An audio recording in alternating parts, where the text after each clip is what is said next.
Welcome to Wire Guild.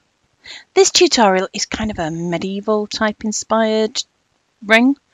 I really like it. You're going to use 0.8mm or 20 gauge round wire.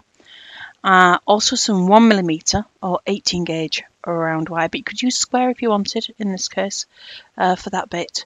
Some 18 gauge or half round. If you don't have 18, you can use 21. A 6mm gemstone. This is what I've used, and I've used a snap set, but they are getting harder to get hold of. So if you can't, you could use the bezel light setting to pop your gemstone in, or you could just use a 6mm bead, or Swarovski do some like stitch-on elements that have holes in the back. You can use them just the same. You could use one of those, and then we're going to need a small amount of 0.4mm or 26 gauge round wire, and that's just to hold the stone in place. So this is the ring we've been going to make, and I've had this ring now for years, and it's one of my favourites that pulls in and out, and one or two people have seen it on tutorials and asked me for a tutorial, so that's what we're going to make. So I put together another one, and the square was a bit too small, and it looks a little bit, well, it looks almost rounded because that square underneath you can't see. And I've bound the edge. Let me just show you on this one. This one I didn't bind, so all of the wires are separate. But like I said, I made this years ago. Nowadays, I bind the shanks, which makes them much sturdier and I think more attractive to look at. However, like I said, this is one of mine that's been thrown around, so I never bothered. So I've got 4 pieces of round wire. They're about 12 inches long, and I've got some 1mm wire, about 8 inches, 20 centimeters ish, and you'll need binding for the back, unless you want to leave it plain like mine, in which case you don't need to bind it. We're going to start with this 1mm wire, just straightening it out a bit, and that's our gemstone and our snap set, because I haven't shown you that bit. And I need to make a square. Now some of you, oh sorry, you'll have to excuse my voice. Some of you will have fancy pliers. I don't. I just have normal plain pliers, and you can see the width there, and that's what I'd be using. So I think I'm a little bit bigger. I have a larger pair. There we go. Can you see how they're just a little bit wider at the bottom? So I'll use the wider ones. If you have one of these fancy pairs of pliers that make squares, brilliant, use that. But I'm just going to use a pair of pliers. So I'm going to go right to the end and make a bend. And I'm going to push that with my thumb as hard as I can against the frame, but it still won't leave it a perfect square. So when I grip again on that side, straightening everything, you can see now that bend is not quite a corner. It's not quite right. So I can bring it in and just press both sides, straightening that up to create my square corner. Then I go in and bite again. I'm right up against the corner on the right hand side, and then bend up and push. You can just see there's like a little lump there. It just does that. But if you go over the top and squeeze, it opens that angle out, but it doesn't matter because then you can just grip, push it in, and then we grip again and straighten it all up. It's a little bit fiddly, and it does take some doing, just sort of working your way around. And then we grip again, straighten it up, which opens the angle up, and then tighten it back up again. But it's worth it. It's worth it in the end. But like I say, if you have one of these fancy pliers that you can just wrap around and make a square, that's great, do that. So let's get this so it is an actual square. And then my shorter end, this one there, I'm just going to trim that off, and I'm going to trim it off slightly before where the corner would be. So that wire now passes straight past with no problem. If I was to grip my wire there with my pliers, let me just get that back in shot, sorry, and I bent that wire over, that will be exactly the same size as the square underneath, which is what I don't want. So let me just take those pliers out. I'm going to grip over the top of the wire that's going upwards and the wire that's laid down. Can you see that inside? There we go. So you can hardly see it protruding. And then when I bend this wire down, it's laying down on the outside of that wire. It's a little bit like making a spiral, but we're making a square spiral, if that makes sense. And then I'm going to do the same thing again. So I'm flattening down, I'm evening up, making sure all these lines are straight. There is no doubt about it, with wire, it does tend to lend itself to being curves. So when I've nipped in again, can you see how the edge of the previous square is laid inside the pliers? And then I can bend and just lay that at the side of it, and then even it up, grip it in, lay, hold properly, and lay the wire down. And like I say, wire does lend itself to being circles. It wants to be curves, it wants to flow. So when you're creating a geometric square edge shape, you do need to take that little bit more care, making sure the wire does what you want it to do as opposed to what it wants to do. So I'm doing an awful lot of little tiny tweaks. And now I'm going to lay that wire down again. So we've come all the way around there now, and I've got 2 full circuits around a square. And if you wanted to stop at that point, you could do. It would give you the right size inner and a nice square shape for the outer. But I've got quite big hands, so when I make the rings, I do like them to be a reasonable size. So I'm going to go around again. So I'm going to have a circuit of 3. There we go. Now let's just even those edges up. You're going to get some rounding. The more times you go around, the less square it will appear and the more sort of rounded it will be. So let's just even up. There we go. So if you don't feel confident, just go around twice and give it a go at that. And if you are, take it round 3 times. Now that's poking out at the end, so I will just trim that off just slightly before the corner. And now we need some half round, some binding wire. So I'm using 18 gauge. If you've only got 21, that's fine. I've got the domed size on the outside and the flat side will go on the inside, and I only need a little bit. So any scraps, odds and ends that you've got from other things are a good place to use them up here. And I'm going to put a nice bend, flat side inwards, dome side out. And I'm going to go along one of the flat edges and I'm going to put a couple of bindings around. Make sure it stays nice and flat. So just bring that short end round. There we go. Sorry, just rearranging my glasses.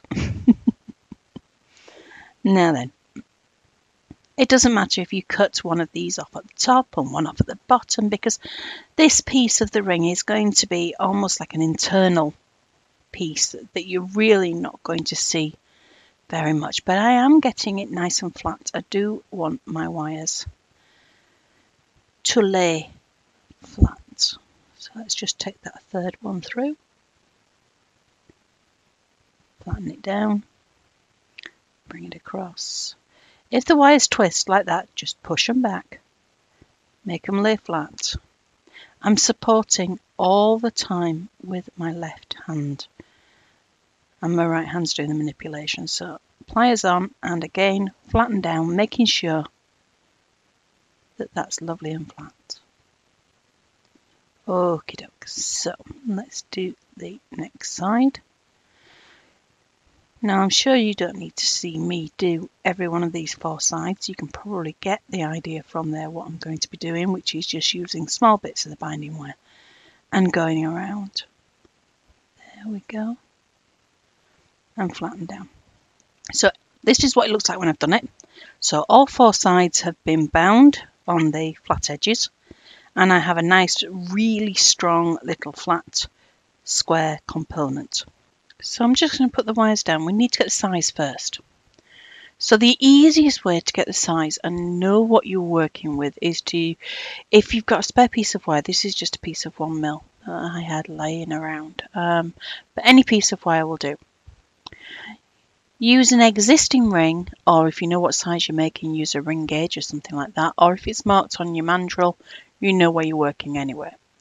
If I slide the ring on, I can mark, let me get a pencil, above and below the ring.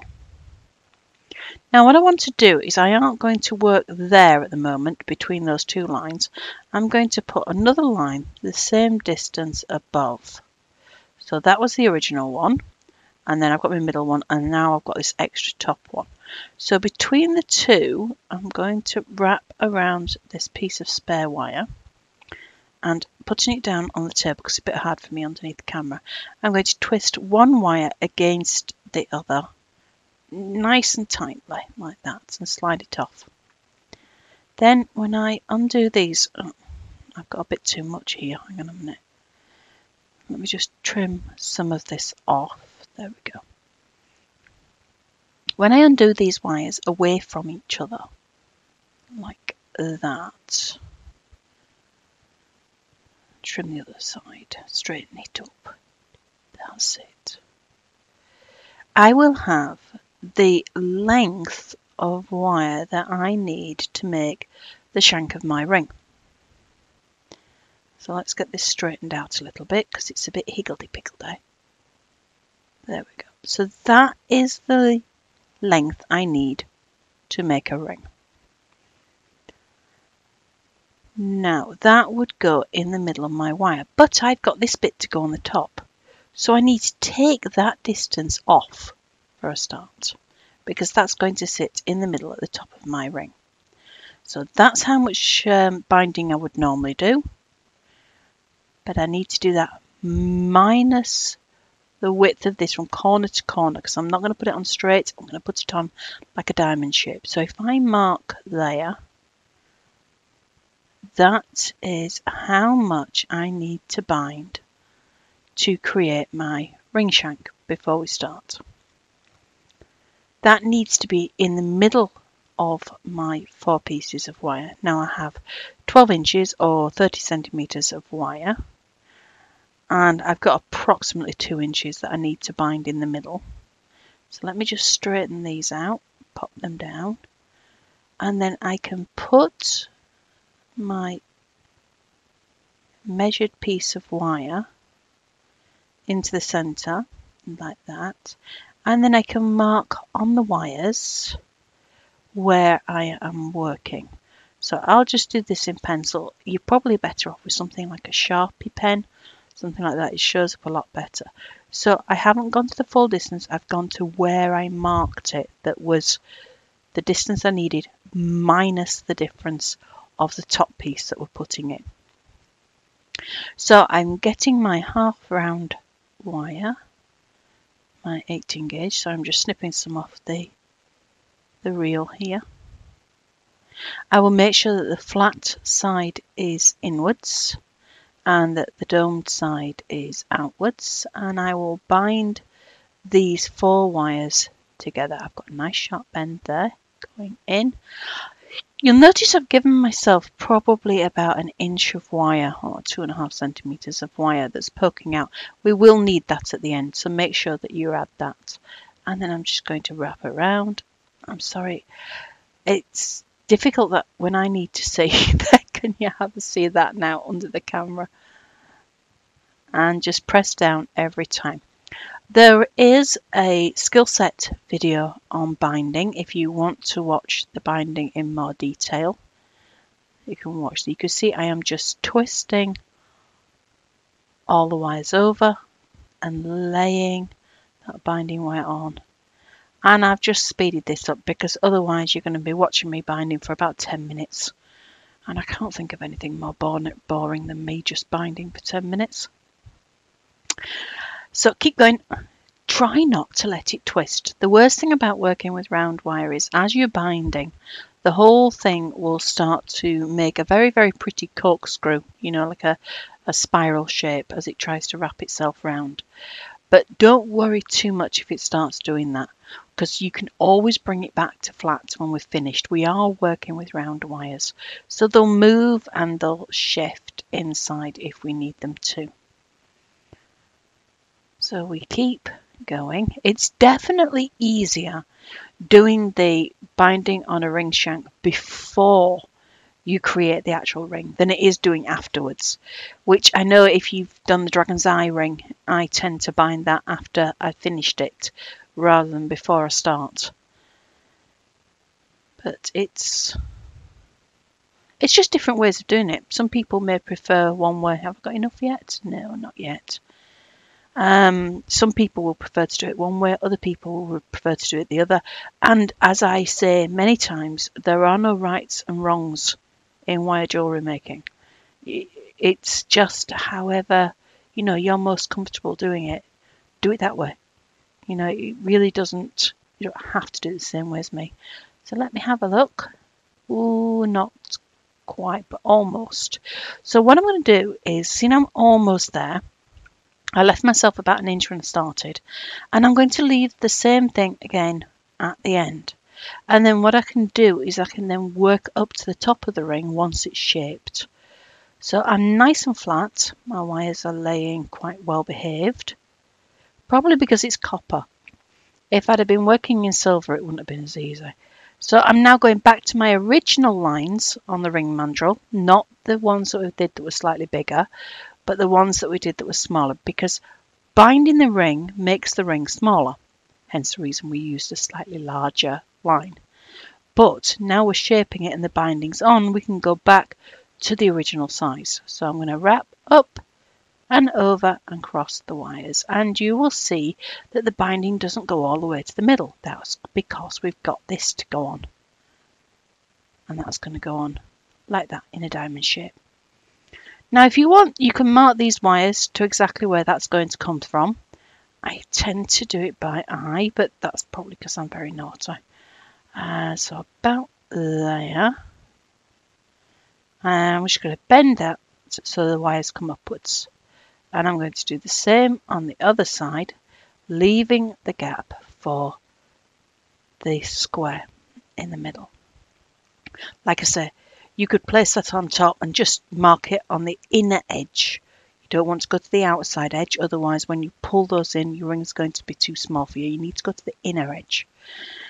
So I've got all 4 wires on one side and I've split them in the middle so that there's 2 and 2. And I'm going to wriggle. It takes a little bit of doing because it automatically wants to sit on the flat.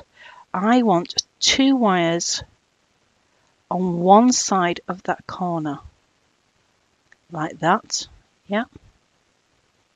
Sorry, I'm wriggling, trying to get it back in camera. There we go. And 2 wires on the other side. And it is a little bit slippy, but it's worth it. There we go. So the same on the other side now. So I'll split the wires in 2.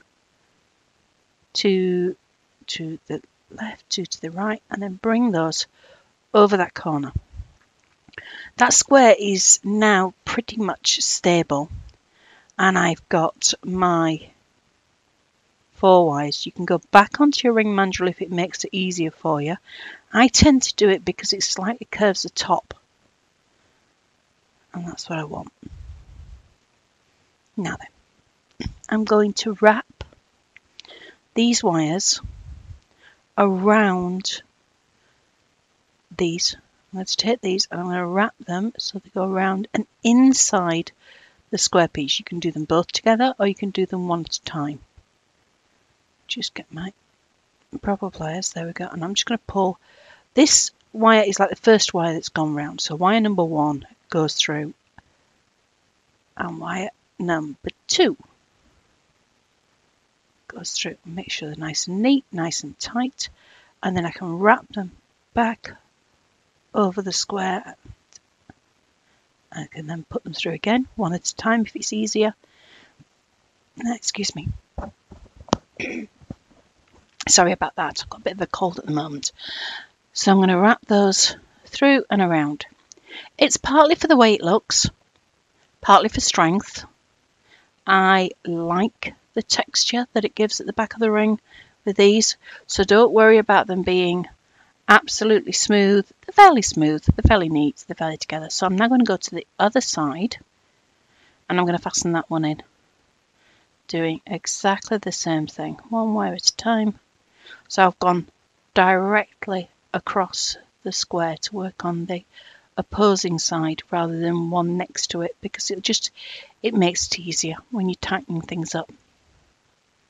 So let's just put that one through. Go on, in you go.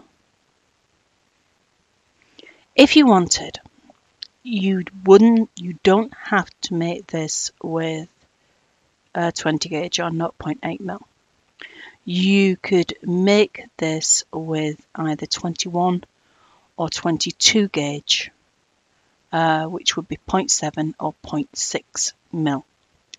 In fact, the silver one that I'm actually wearing on my hand was made with 0.7. Sorry, I'm still just going around fastening these on. I've done two sides now, and I'm just playing with the wire. We'll wrap that one around. So you don't need to use such heavy gauge wire if you don't want to. You could use a slightly lighter gauge. If you're going to use a lighter gauge and you're going to use a 0.7 or a 0.6, which is a 21 or a 22 gauge, still use the 1 mil or 18 gauge to make that framework of that square, because it needs that strength for that to go there. But you could get away with lighter ones. I'm just doing the same thing. I'm just going round and round and round around this shank now with these wires that are sticking up. I'm just doing the in-between ones. So that's the third side done. So I've just got the fourth side left to go in. And then all four of them will have been bound into place. Just bring that up. So never be absolutely fixed. Even though I've said, well, okay, I've used 0.8 mil, you can usually get away with something else and use that if you don't have, whatever I'm talking about. I've just speeded this bit up because you must be getting bored with me just wrapping these wires around this square frame. It's exactly the same thing as you've watched me do, so you know what's going on. Now then, all four sides I've got some binding around. I haven't gone over the corners, I've just gone over the bits in the middle. Now I'm just going to finish off at the sides here. So this bit of half round binding wire that was on from binding the shank of our ring, I'm just going to finish that off now by wrapping that around at the top. It probably won't go all the way up to the underside of the ring, but that really doesn't make any difference. You won't notice that when the ring is finished and flattening down.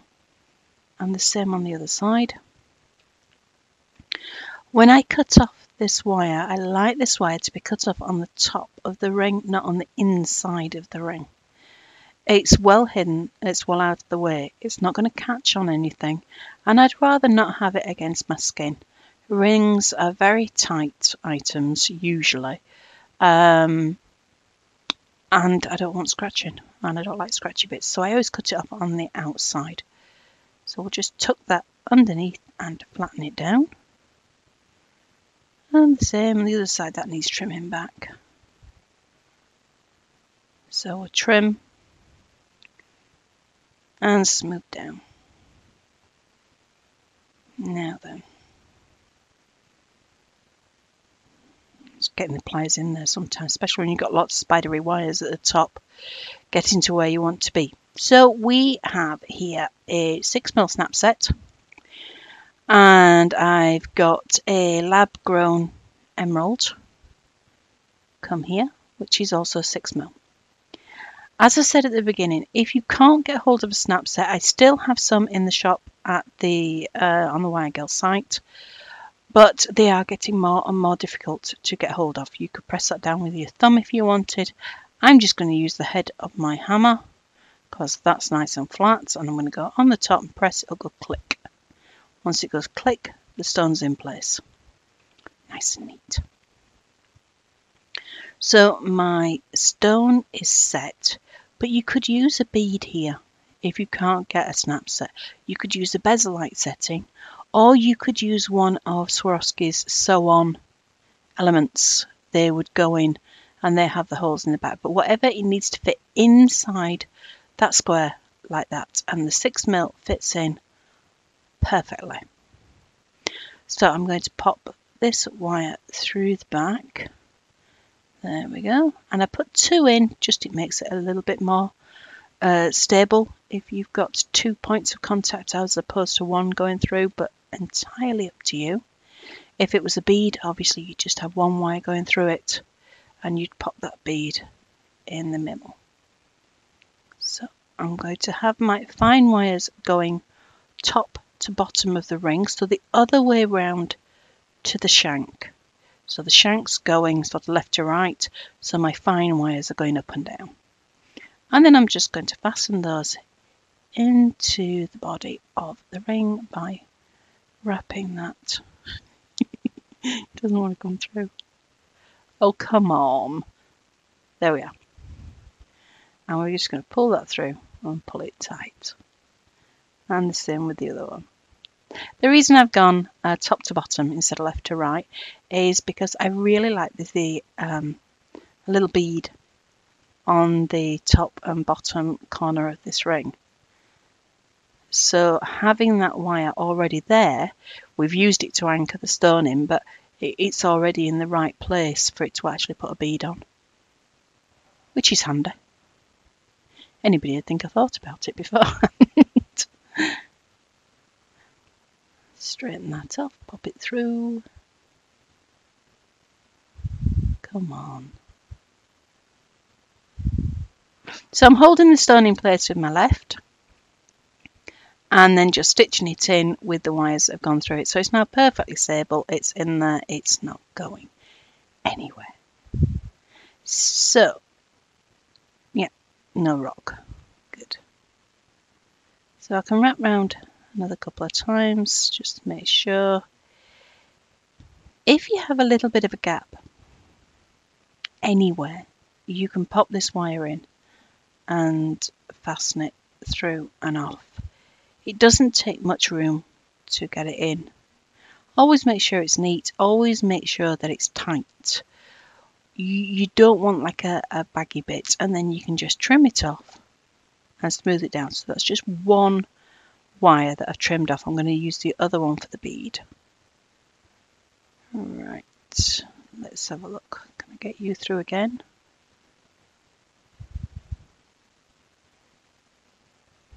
There we are.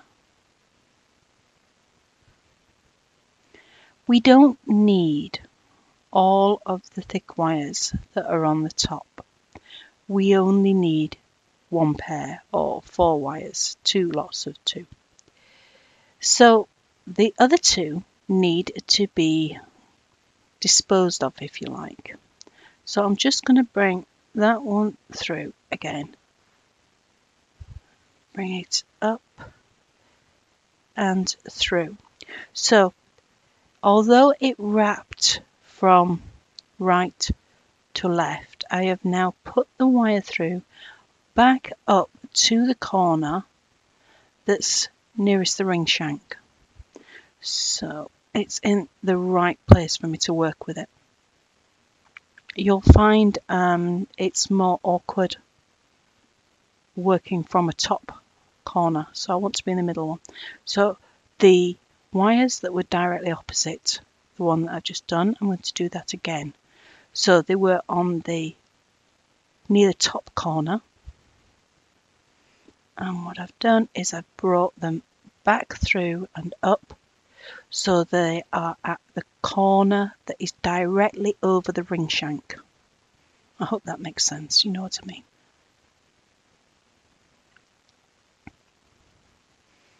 And there we go. Now the other 2 wires, just pop that back down. I just poked it up a little bit when I did that. Excuse me. Right then, the other two wires are going to make a swerve or a curve as they come around the top of the stone. They'll go down to that corner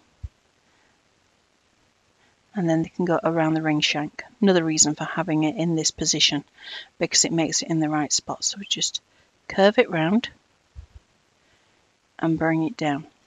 What this does is not only does it look nice, but it helps hold the stone in place. Trim some of this length off, we don't need all that. And then I can wrap that down through the middle of the ring. So here you go. I've got my left thumb on the top of that curve because I don't want to pull the curve out. And then I'm just going to wrap the wire around the shank. It's only gone round once, and then I'll trim it off. And with my pliers, I will press the cut edges in and underneath that square so you can't even see them anymore. Let's get rid of some length and then ease them inside the ring shank. My thumb again is over the top, protecting the curve, because if you pull too hard you pull it out and you'll just get a straight wire over the top. So it goes underneath the ring shank, round up, trim it off, and then press them down flat to the shank, but tucked underneath the square. There.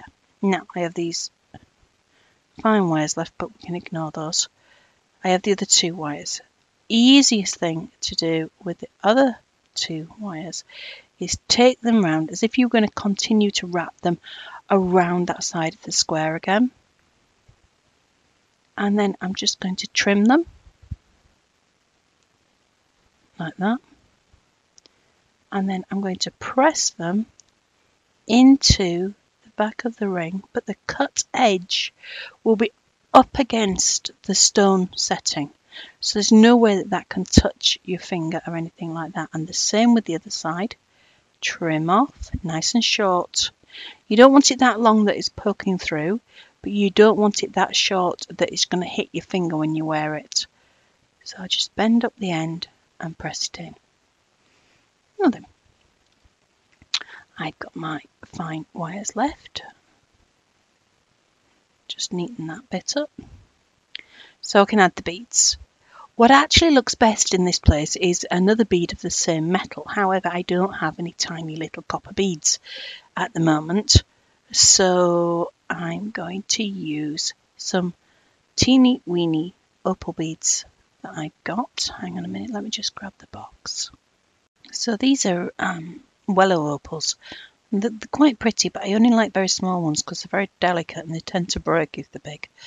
So I'm just going to thread that onto the wire. As you can see how tiny the holes are, it doesn't want to slide down that wire at all. And then I want that to sit right on the point. Now, if you don't like the idea of these beads on these points, don't put them on. Just wrap this wire around and trim it off and press it onto the back.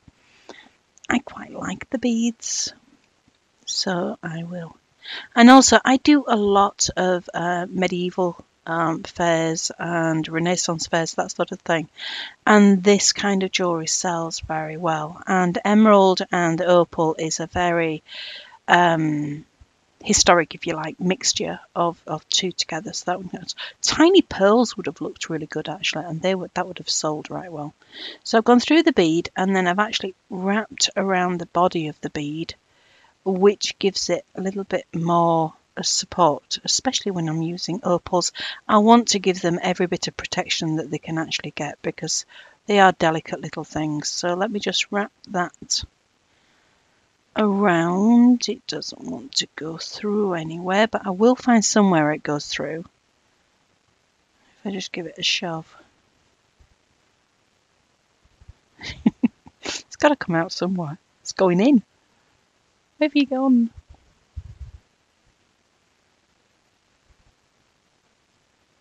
No, it's not going to play. This is the difference between being, sorry, I had to apologise for my sore throat. Being able to hold the jewellery sort of about, 3 inches away from your nose, or actually holding your jewellery at arm's length while you're making it. If I could see what I was doing, I'm sure this would be easier. I'll find somewhere where it'll go through.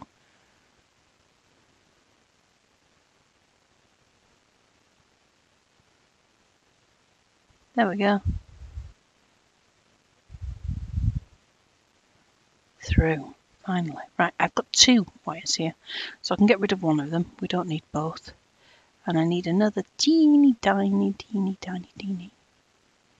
You'll do. And we will thread that on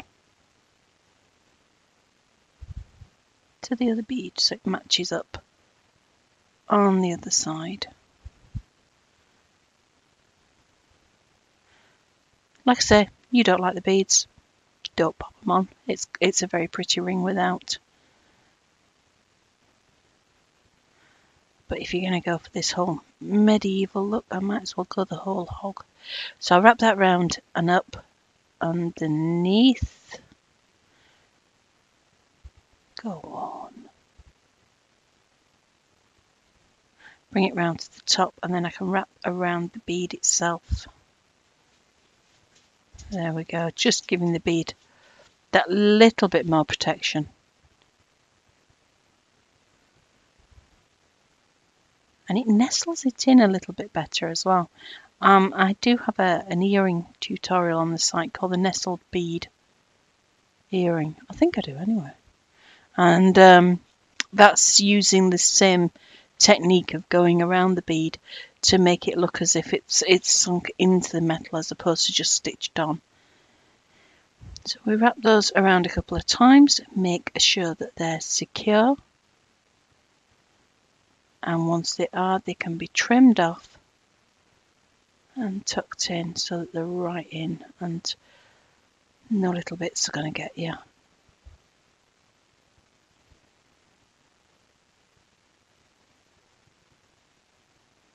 Go on.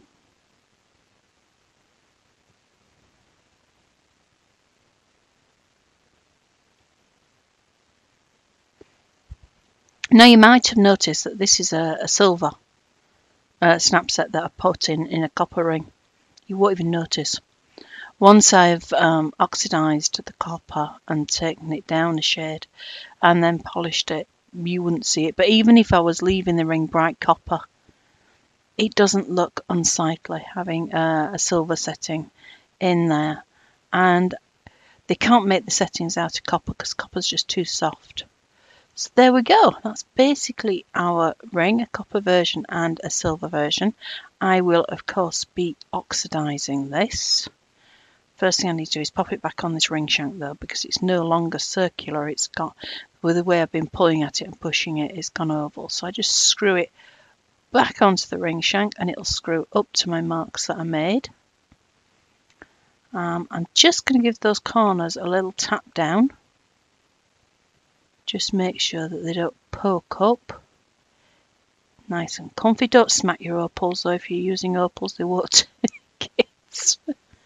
Funny that, isn't it? And there we go. That's a nice sort of medieval-y type copper ring. That's one without the little beads top and bottom and oxidised. But the shank looks really pretty. So I'm going to take this away into the kitchen now and I'm going to oxidise it. There's my nice silver one, which of course I don't oxidise. And I'll let you have a look when I've done it. So there we go. That's when it's absolutely black.